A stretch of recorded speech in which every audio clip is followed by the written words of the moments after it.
Culturally responsive social studies is extremely essential and critical to any social studies curriculum in the Syracuse City School District. Every lesson should be aligned to the facets of the cultural responsive framework put out by the New York State Department of Education.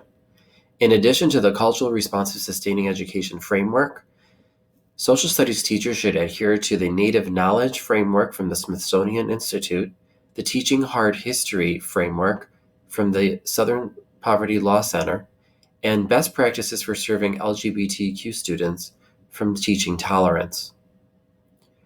If we take a look at the tree graphic presented here, we should really take into consideration that when we think of cultural responsiveness, we need to realize that engaging lessons should always incorporate relevant current events that are relevant to students from all different types of backgrounds and different identities.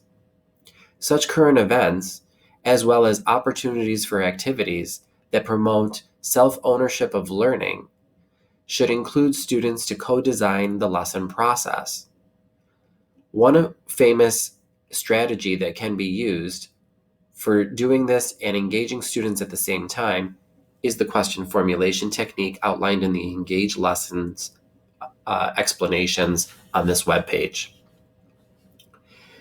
When teachers teach reading lessons or thinking lessons, all the resources that we take into consideration that we implement within these lessons, specifically primary and secondary sources, should be written and developed by racially, culturally, and linguistically diverse perspectives.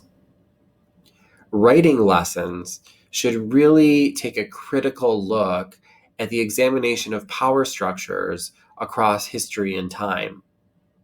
And finally, taking informed civic action lessons really need to have students lead in civic engagement, project-based learning, and focus on social justice issues to give students leadership opportunities.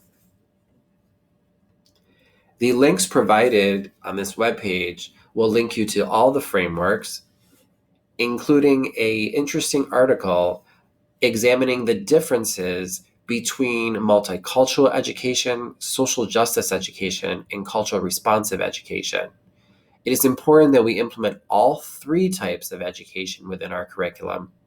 And that is why we wanted to share this article with you to highlight that in the matrix provided within the article.